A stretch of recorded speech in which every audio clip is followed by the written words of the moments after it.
La Edad Media no fue solo un mundo estático, donde señores y vasallos conocían su lugar en el mundo.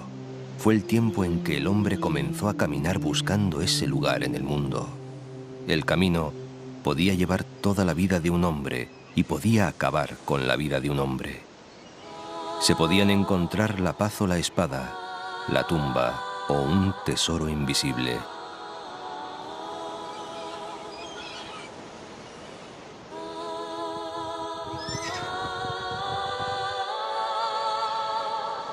Hubo muchos caminos célebres y cada uno con sus peregrinos, pero ninguno hacía el camino al andar como el de Compostela.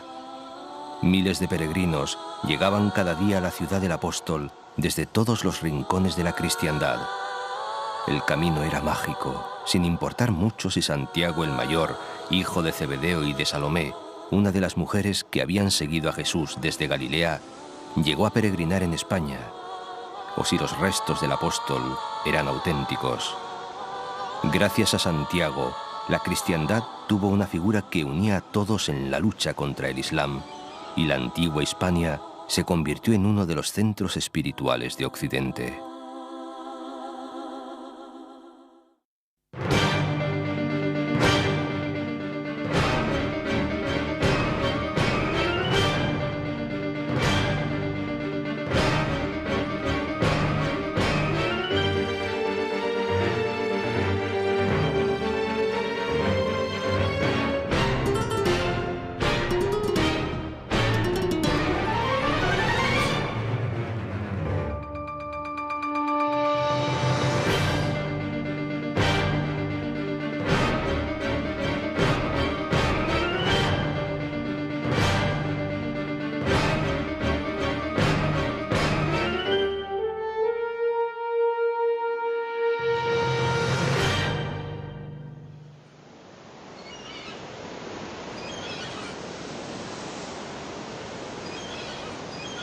Vamos al lado del mar, por una costa hermosa y tentadora, acantilados esculpidos por la fuerza sobrenatural de las olas, playas solitarias, rías donde los animales y las plantas todavía se maravillan de la vida.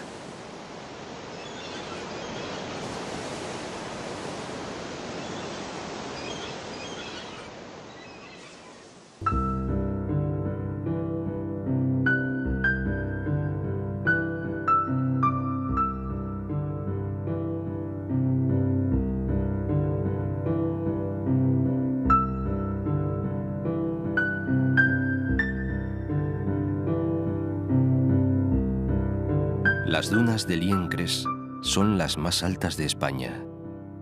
En su parque natural, entre la ría de Mogro, la desembocadura del Pas y el mar, se encuentra el sistema más importante y extenso del litoral cantábrico.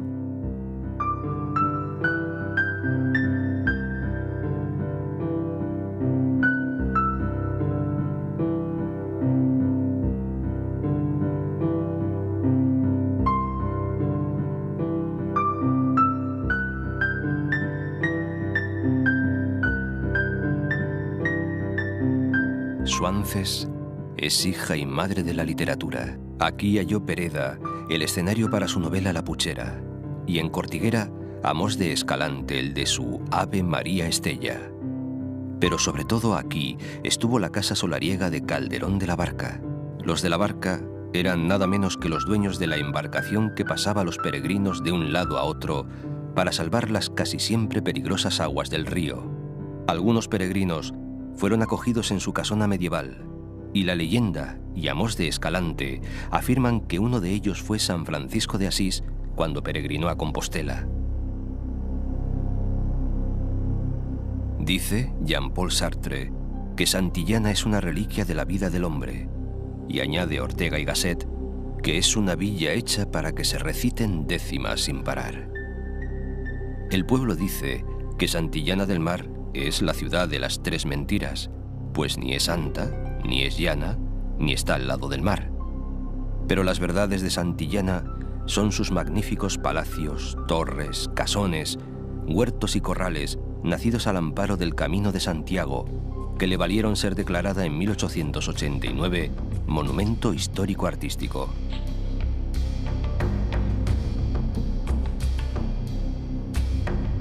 A los peregrinos del siglo X que la visitan por vez primera, según los libros de regla del monasterio, les seguirán a mediados del siglo XIX los peregrinos de la alta sociedad madrileña que veranean aquí, restaurando sus magníficos palacios, y hoy en día peregrinos de todas las partes del mundo en busca de este poema en piedra. Mentiras, verdades y prodigios que comenzaron cuando durante la Reconquista y tras la repoblación de Alfonso VIII, un grupo de monjes procedentes de Asia Menor fundó un pequeño cenobio para custodiar las reliquias de una santa llamada Juliana, que había sido martirizada en aquellas tierras durante las persecuciones de Diocleciano. A la villa que creció en torno al templo se le llama Santa Illana Venida del Mar, que luego sería Santillana del Mar. Parada, hogar y milagro en el corazón del peregrino. Y a 2 kilómetros escasos de Santillana, una de las maravillas no solo del camino, sino de la humanidad. La cueva de Altamira, el yacimiento prehistórico más importante del mundo. Aquí pintó el primer artista de la historia, y sin duda uno de los más grandes. Dicen que Picasso, al ver las pinturas, exclamó: después de esto, todo es decadencia. Contemplando los bisontes de hace 12.000 años y los caballos de más de 15.000, se siente el orgullo de ser hombres, de pertenecer a la especie humana, a la cadena inmensa de generaciones que soportaron tantos peligrosos inviernos para llegar hasta aquí.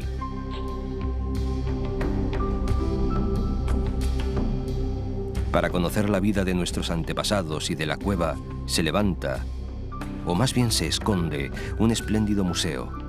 Dicen los que saben que el más importante del mundo, dedicado a la prehistoria.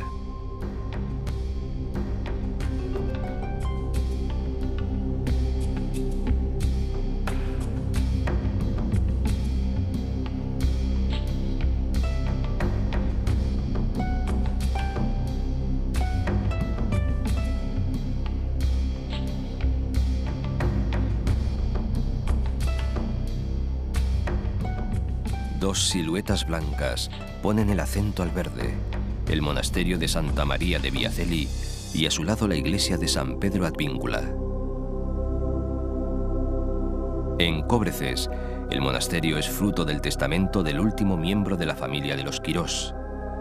Aquí, los religiosos trapenses, originarios de Francia, se dedicaron a la enseñanza de las técnicas agrícolas.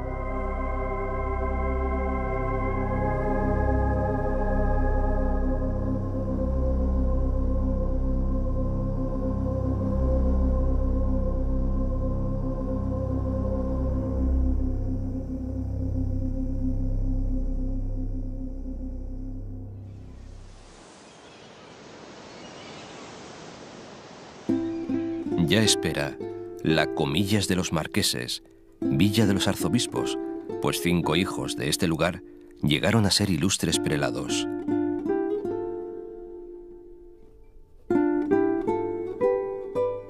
Atraídos por sus hermosas playas, a finales del siglo XIX, Alfonso XII y su corte eligieron Comillas como lugar de veraneo y la villa monumental, noble y aristocrática, deslumbró al mundo por un tiempo.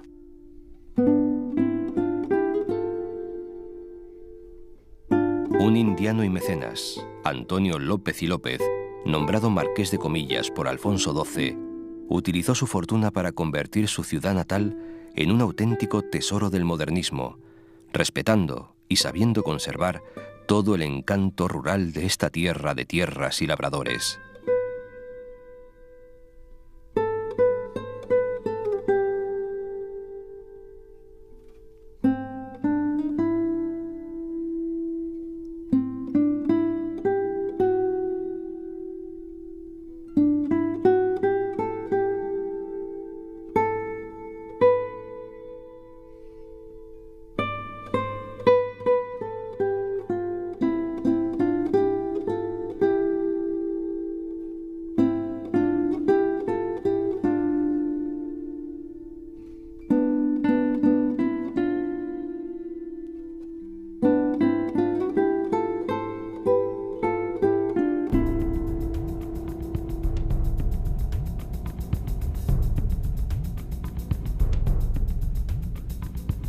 las marismas de Ollambre, la costa guarda el secreto de rías, dunas, bosques, praderías, marismas y playas.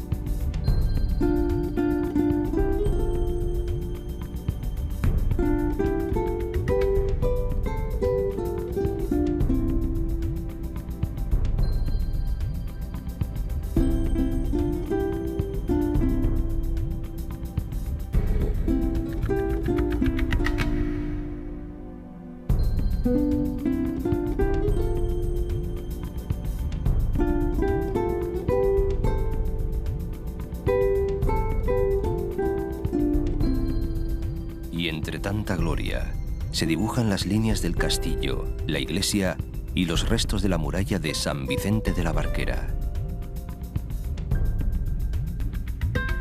Aquí llegó Carlos V un 29 de septiembre de 1517 para permanecer 14 días en el convento franciscano de San Luis. Y aquí contempló por vez primera el futuro emperador una corrida de toros a la portuguesa. El palacio de la familia Corro y la iglesia de Nuestra Señora de los Ángeles se acomodan bajo la protección del castillo y la muralla, que fueran defensa inexpugnable para normandos y vikingos. El puente de la Maza, que llegó a contar con 32 arcos y fue considerado como uno de los más grandes del reino, permite el acceso a la Barquera y su santuario, la Virgen que dio nombre a San Vicente.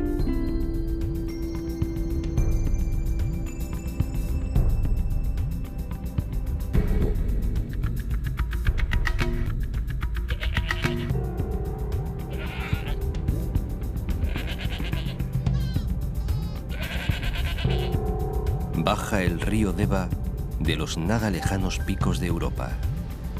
Y al desembocar, le llaman Tina Mayor por convertirse en ría. En este lugar se unen y se separan las Asturias de Santillana y las Asturias de Oviedo, hoy en día Asturias y Cantabria.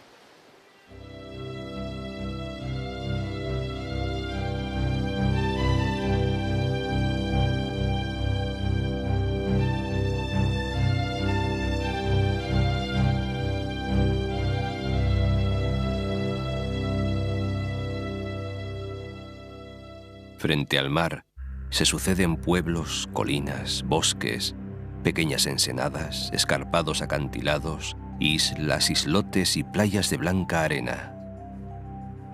Así hasta llegar a Llanes, que conserva murallas, hermosos palacios, capillas y documentos que hablan de incursiones vikingas, y sobre todo se conserva a sí mismo en el corazón del caminante desde que ve el Santo Cristo del Camino.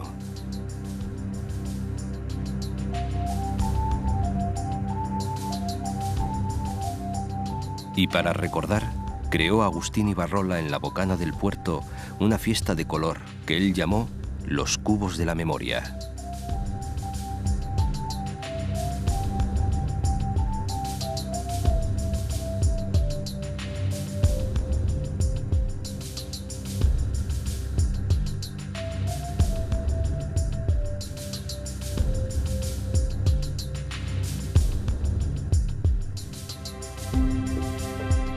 Para algunos, el más bello paseo marítimo del mundo no está pavimentado de mármol, sino de la hierba verde del Paseo de San Pedro en Llanes.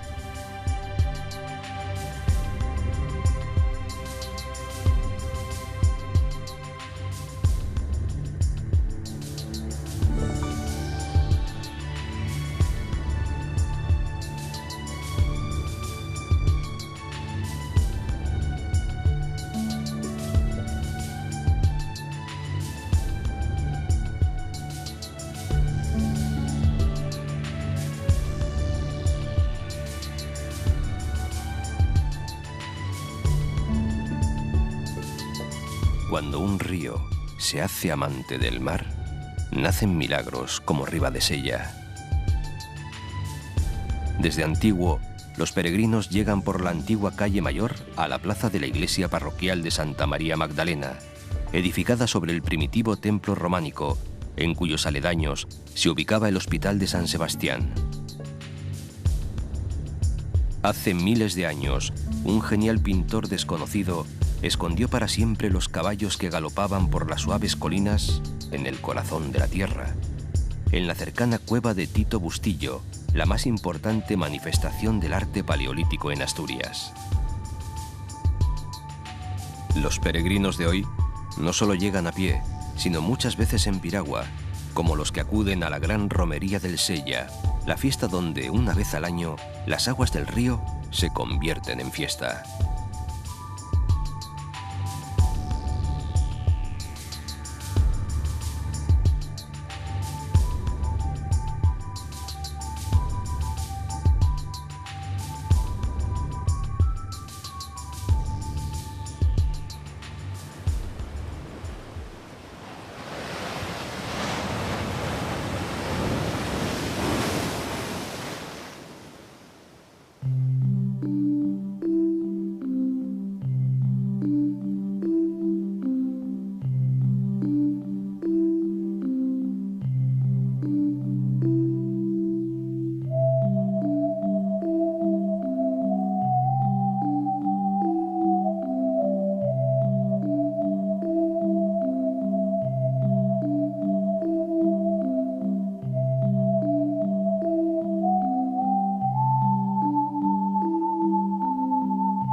Lastres es un don del mar, un regalo de las ballenas.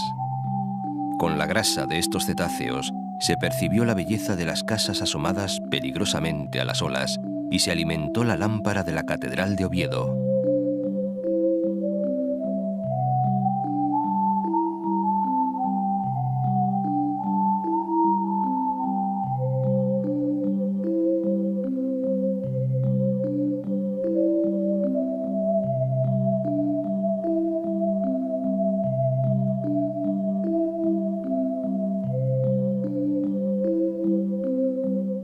Carlos de Gante, cuando todavía no era Carlos I el rey, ni mucho menos Carlos V el emperador, vio tierra española por vez primera el viernes 18 de septiembre de 1517.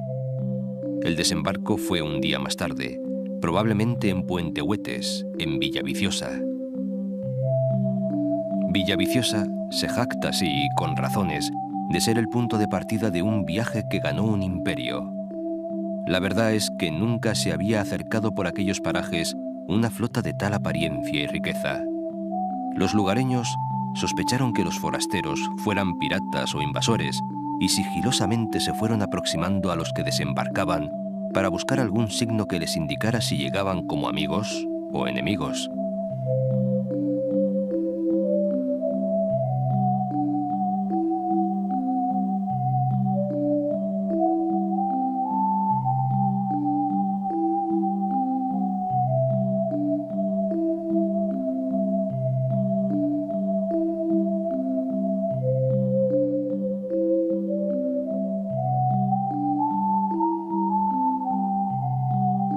Pero la gloria mayor de la viciosa villa es un líquido mítico y dorado, el agrio vino de las manzanas, el hidromiel de los dioses asturianos. Por las venas de Asturias corren mineral y sidra. En el rincón más remoto, una fiesta has de encontrar. No te faltará la sidra, tampoco con quién bailar. Algunos opinan que el histórico desembarco tuvo lugar en Tazones, aunque, como escribe el profesor Juan Uría, lo que desde luego podemos afirmar sin duda alguna es que si no fue este pequeño pueblo de pescadores el primer pueblo español en el que don Carlos puso los pies, puede en cambio jactarse de haber sido el primero en el que puso los ojos. Y a fe que merece la pena posar los ojos en las bellezas agrestes de Tazones.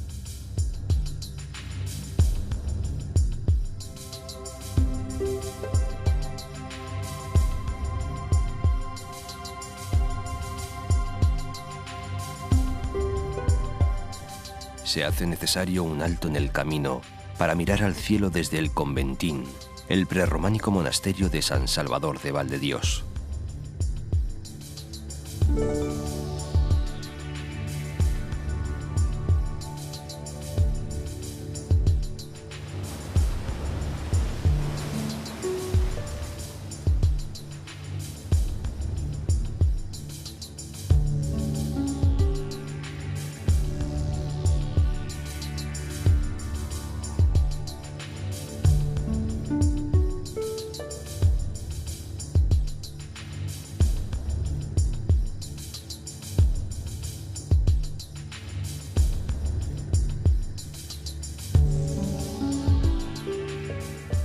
mina de la Camocha dicen que va bajo el mar. Por eso los pescadores oyen el grisú explotar. Y es que, como dice la canción de José León del Estal, el Gijón de hoy es fruto de los amores del carbón y el mar. Igual que reparte su corazón entre el puerto del Musel y la playa de San Lorenzo, entre el barrio pesquero de Cimadevilla y el aristocrático viaje al glamour de Somió.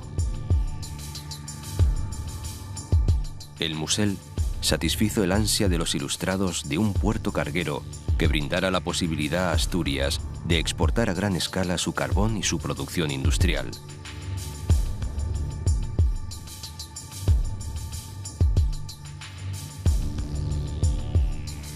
El sueño se cumplió en la patria del más grande ilustrado español, Melchor Gaspar de Jovellanos, quien intuyó el Gijón que después cantó Gerardo Diego, Villa noble y del carbón.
En el otro Gijón, el de Espumas, que va del Cerro de Santa Catalina a la playa de San Lorenzo, se bañó una reina, Isabel II, convirtiendo la ciudad en meca del descanso estival de las elegantes, en el circuito decimonónico del Veraneo del Norte, ese otro peregrinaje que vino tras el Camino de Santiago.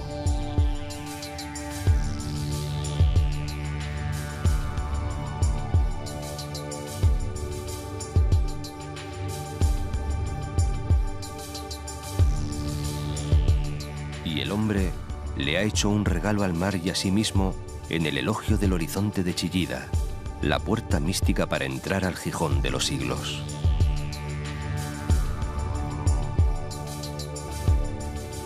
Estrabón y Plinio narraron la historia de los primeros moradores astures, y más tarde, las crónicas altomedievales narran el amor apasionado entre Munuza, gobernador musulmán y compañero de Tarik, y Dosinda, la hermana de Pelayo, ante la ira del noble godo. A partir de aquellos amores, la reconquista, además de razones de Estado, escondió razones más íntimas.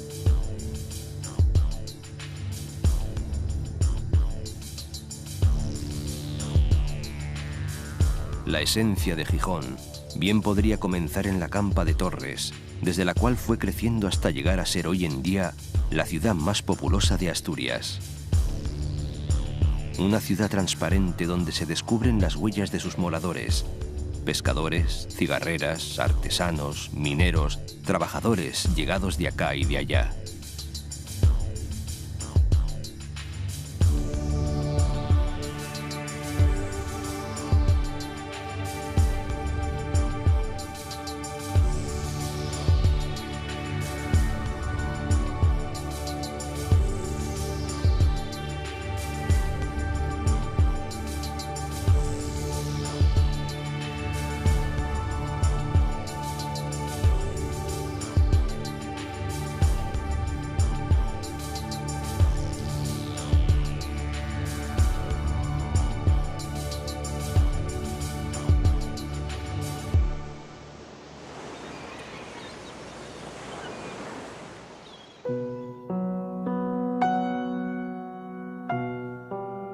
Juan Cueto, vecino de Gijón, pero ciudadano del mundo, dice que todos los caminos del país astur conducen a Oviedo, y desde Oviedo es posible acceder a los 4 costados regionales. Oviedo fue clave en el Camino del Norte, que dicen que fue el de los iniciados. Tal vez por eso Ya decían los peregrinos medievales: el que va a Santiago y no al Salvador, visita al criado y deja al Señor. Para algunos era una estación más del camino, pero para muchos fue la verdadera meta, como para Fernando II de León o Alfonso XI de Castilla. La catedral esconde los secretos en piedra mejor guardados del camino y muchas sorpresas.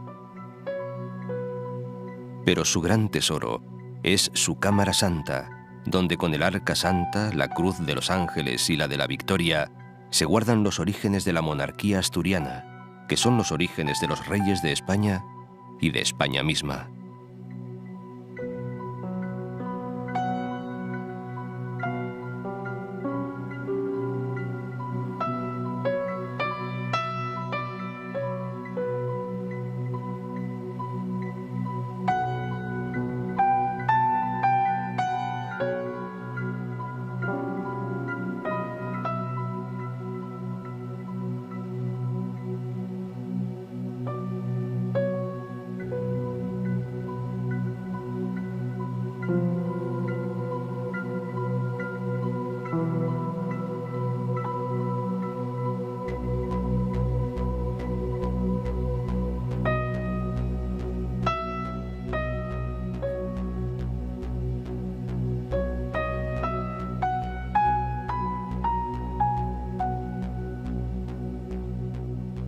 La ciudad de la Regenta tiene mucho que ver y mucho de qué presumir.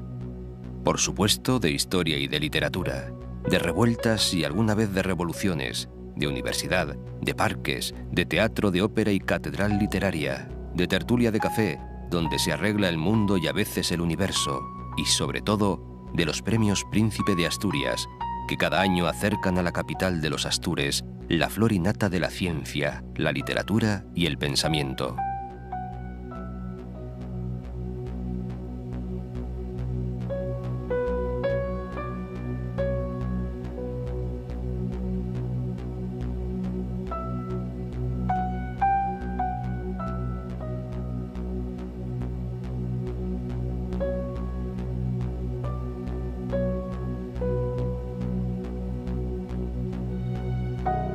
Los carballones, llamados así en honor de un milenario árbol sagrado, talado en aras del progreso, nunca pudieron reprimir su innata socarronería y buen humor. Y así narra en verso Luis de Tapia. En Oviedo, cuando alguno por su abolengo o su prez presumía inoportuno de mal fundada altivez, la turba de gente nueva decía de tal truán: hay que llevarlo a que beba en el caño del fontán. Porque en este recuperado monumento solo se puede beber arrodillándose, mal que le pese a los soberbios.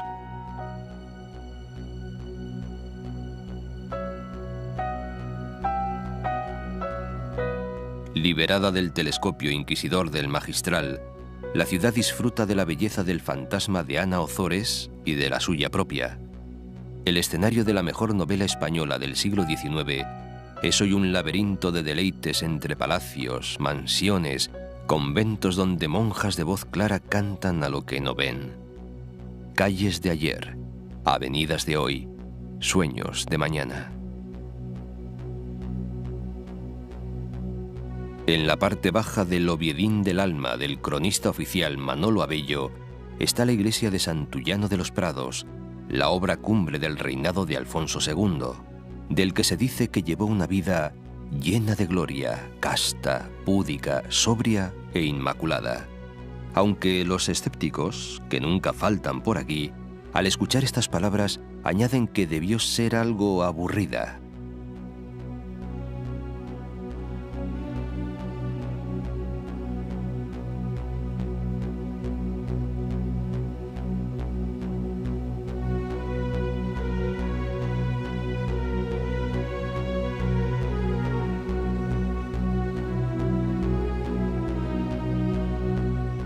Aunque aburrirse en Oviedo es imposible, y si se llegase al hastío, los monumentos del Naranco esperan en la colina ciclista que domina la ciudad.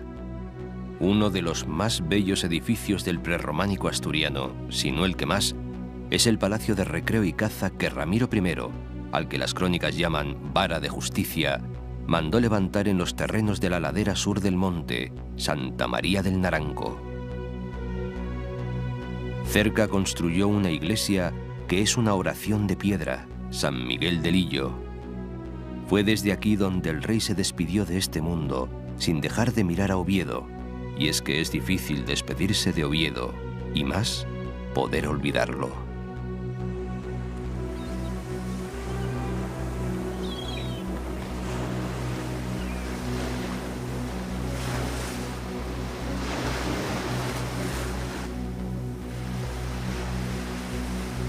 Sigue la ruta de la costa a través de Candás y Luanco.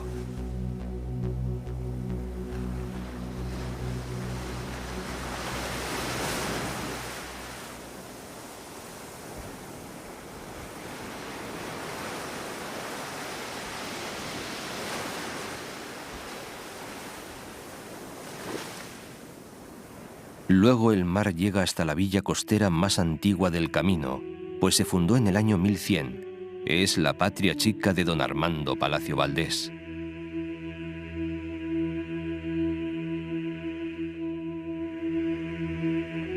Al llegar a Avilés, el peregrino podía reponer fuerzas en el antiguo hospital de la calle Rivero. No importa si había llegado por tierra o por mar, como llegaban muchos, que a veces se quedaban. No en vano en el puerto de Avilés finalizaban las singaduras de muchos barcos peregrinos, en unos tiempos en los que la ruta más segura y más rápida eran las autopistas del mar. De Avilés se ha partido para intentar conquistar el mundo, y alguno lo consiguió, como Pedro Menéndez Valdés, el adelantado, que si no conquistó el mundo, sí una parte, la Florida, donde fundó la ciudad de San Agustín. Otros avilesinos conquistaron el mundo de otras maneras, como Juan Carreño de Miranda, pintor de cámara de Carlos II, que retrató como nadie la vida en la corte del rey hechizado. Hay un Avilés de ría y mar y un Avilés imaginario, donde vivieron las Marta y María de Palacio Valdés. Las dos mujeres amigas de Cristo simbolizaron el carácter dual avilesino. Una de ellas representa el Avilés del pasado, dormido en sus callecitas y sus plazas recoletas, el viejo Avilés, el de los entrañables e históricos barrios de Sabugo y Galiana.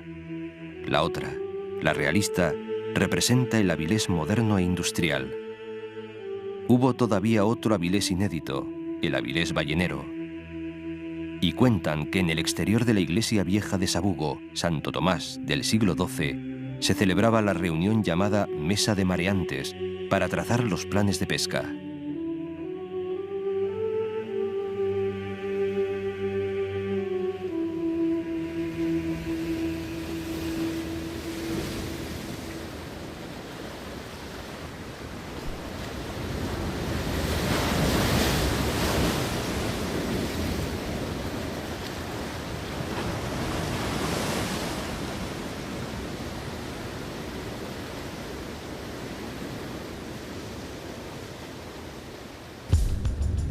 El peregrino llega ahora a las tierras del concejo de Soto del Barco, cuyo nombre le viene de la barca que a los pies del castillo de San Martín comunicaba las dos orillas del carbonero río Nalón.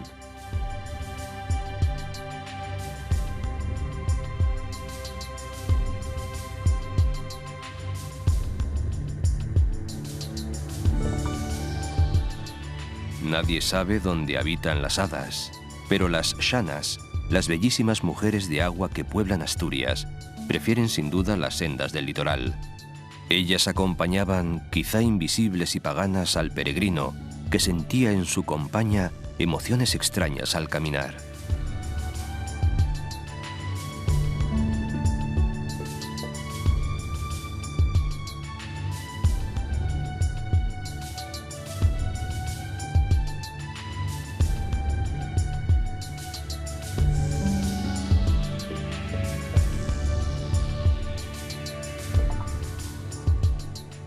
Como en un encantamiento, aparece un pueblo colgado sobre el mar.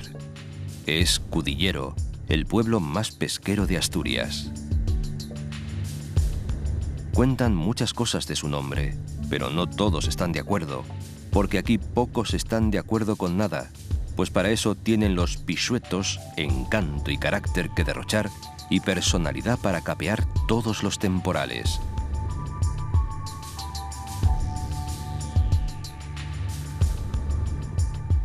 Cudillero se convirtió en un famoso centro pesquero cuando en el siglo XV solicitó el privilegio del alfolí, petición que nunca fue atendida, pero ya se sabe que el que calla otorga. Y la sal de la vida quedó derramada en las escarpaduras de este pueblo que pesca no solo peces, sino los corazones de los viajeros. Y es que las callejuelas de la villa Pisueta están encantadas. Por ellas deambula el diañu, un pequeño demonio con forma humana y curioso sentido del humor. Este diablillo tiene escondido el tesoro de los moros en algún lugar de la comarca y le gusta hacerse ver con figura de buena moza y patas de cabra. Los de Cudillero, que no le tienen miedo ni a él ni a nada, pero sí respeto, le dicen así para conjurarlo. Si sos el diaño de ti arreniego del demonio, arreniego de los costrosos del infierno.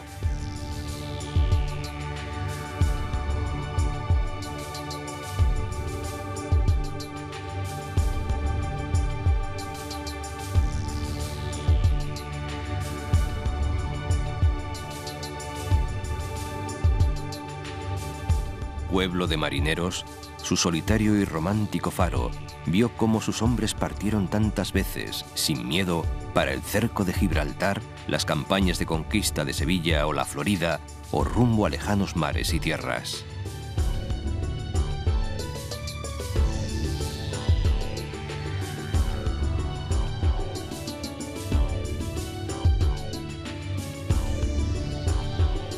Ortega dijo que somos al mismo tiempo cada valle y la suma de todos ellos, y el peregrino acaba siendo la suma de todos sus pasos.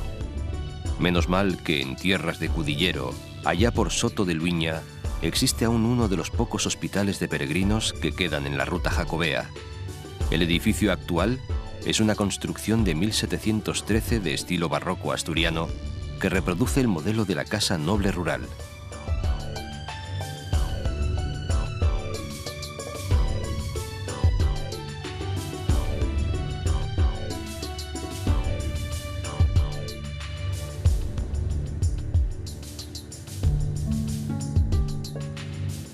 El Cabo Vidio es un privilegiado mirador que se eleva 100 metros por encima del mar.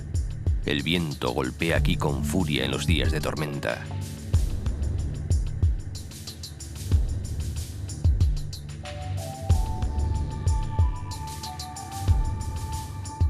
Luarca, la villa blanca de esta costa verde, tiene el cementerio más hermoso del mundo, donde mirando al mar descansa su ilustre hijo Severo Ochoa, Premio Nobel de Medicina. Luarca no se doblegó nunca, soportó los ataques de los vikingos y de los ingleses, y sus marineros y pescadores surcaron los fríos mares del norte hasta Irlanda, hasta Terranova y Flandes, en busca del bonito, la merluza y la ballena. El río Negro, como un cuchillo de agua, parte la villa en dos. Hay 7 puentes para cruzar de una a otra parte. El del Beso recuerda los amores de una luarquesa con un corsario venido de muy lejos. Cuentan que el padre de la doncella no aprobó la relación y cortó las cabezas de los amantes cuando estaban unidas en un apasionado beso. El puente es el beso fundido en piedra abrazando las dos orillas.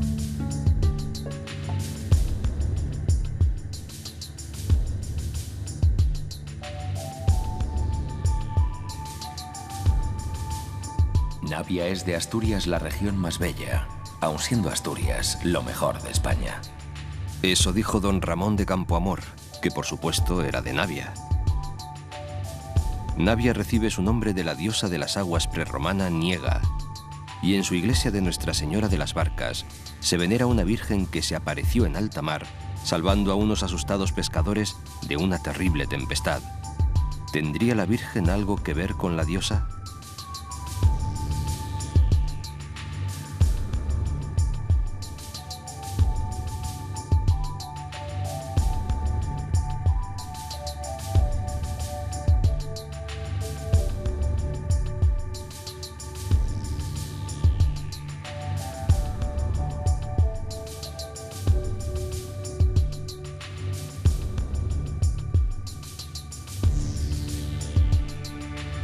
La luz es el símbolo de Tapia de Casariego.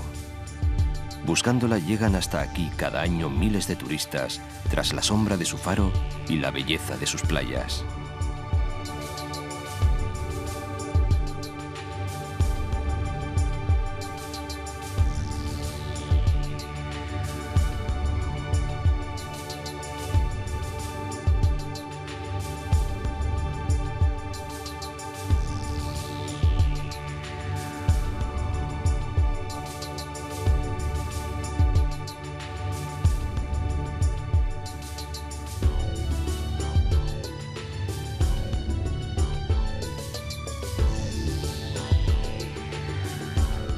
Vegadeo, antiguamente conocido como Vega de Ribadeo, en la margen derecha del río Eo, es una de las fronteras invisibles entre Asturias y Galicia.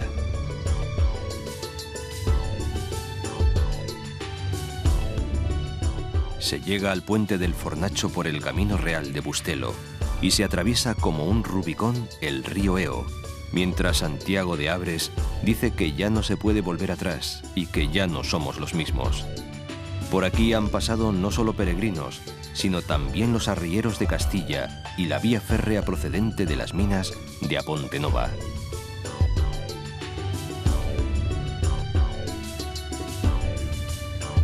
Castropol es, en palabras de la escritora Ángeles Caso, callejas empedradas, ventanas cuyos visillos la esposa de un marino consumió los años bordando en soledad, parques de novela decimonónica bajo cuyos plátanos jugaron niños de blanco y azul, casonas de antiguos señores donde se consumaron amores y desamores.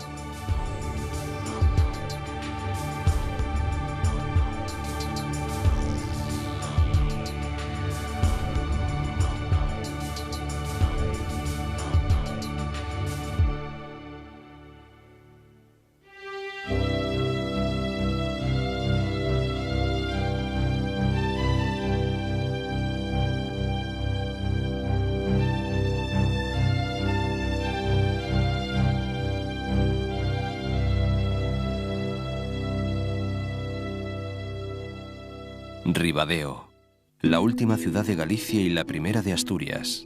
O al revés, porque en la raya de los celtas a veces la niebla y la belleza confunden las fronteras.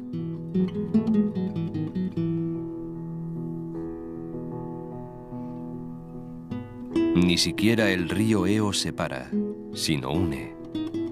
Tal vez porque las lampreas, el animal mágico de estas aguas, recorren la ría y vigilan los buenos amores de gallegos y asturianos.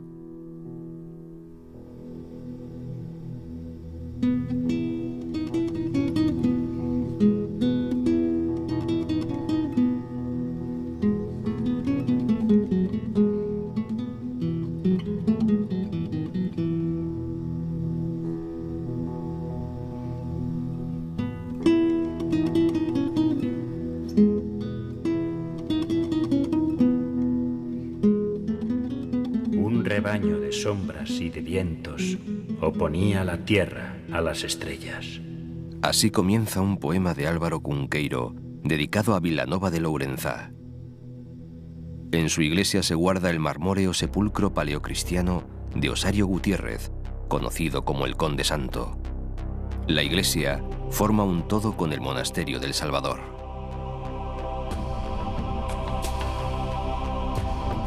En Mondoñedo recuerdan al gran escritor Álvaro Cunqueiro, que supo mirar las torres de la catedral mientras soñaba un pomar de manzanas tardías, de aquellas que tanto le gustaron.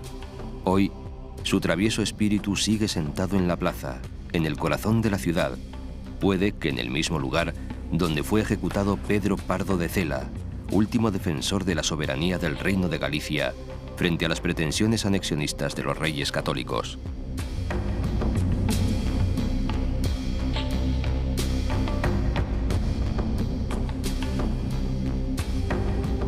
La villa, desde el principio, se forjó sobre mitos como el del obispo Maeloc. Renació muchas veces de sus cenizas, como cuando fue destruida por los árabes, y fue capital de la provincia bretona hasta la eliminación formal del Reino de Galicia en 1833. Tuvo murallas defensivas con 6 puertas y una catedral de hermosa fachada rosácea, que no se eleva sobre la plaza, por lo que se dijo que era una catedral arrodillada.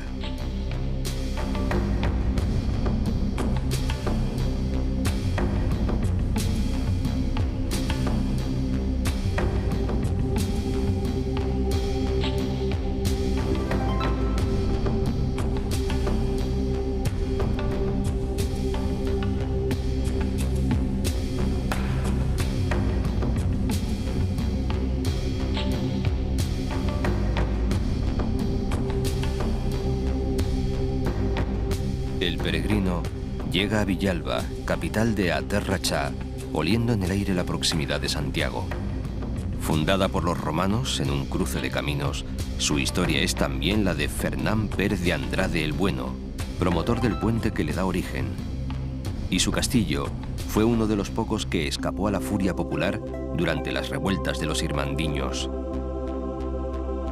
Ya antes de que existiera el Camino de Santiago, el monasterio de Sobrado dos Monses era famoso en toda Galicia.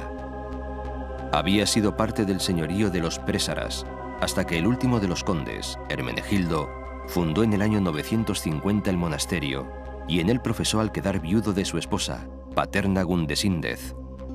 Desde entonces fue uno de los monasterios más ricos al heredar los bienes del condado.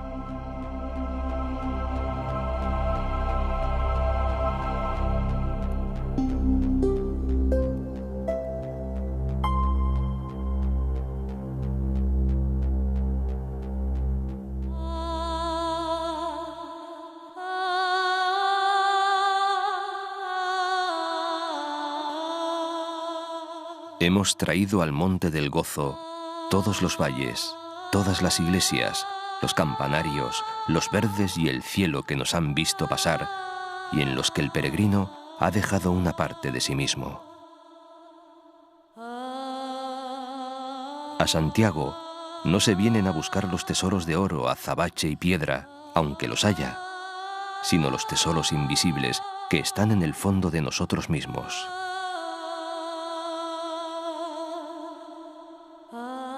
El gozo de llegar se mezcla con la pena de haber llegado. Santiago de Compostela. Y ahora, como dice Torrente Ballester, en Compostela y su ángel, se está preparado para recibir Santiago como un regalo de las hadas, si se cree en ellas. No lo olvidéis, solo quienes conserven el poder de asombrarse entren en la ciudad. Por el camino del asombro recibirán en sus ojos la revelación que Dios quiere enviarnos y que las piedras y los nombres proclaman claramente al que tenga ojos y sepa ver, al que oídos tenga y no los haya cerrado. Santiago, donde la lluvia es arte, es el ombligo del universo del peregrino. Aquí confluyen todas las mareas del tiempo y de la historia, desde aquel día del año 813 en que lo descubriera el pastor Pelayo. Decía Salvador García Bolaño: Compostela é unha rúa longa na memoria onde vagan os nomes e as horas que cada quen recorda. Santiago empezó a cambiar el mundo y sus propias calles. Paseando por sus plazas, se oyen los pasos de todos los que pasaron antes que nosotros y de los que pasarán. Paseando por sus rúas, que son las venas de luz y ribeiro que bombean calor al alma de Santiago, se siente el mismo deseo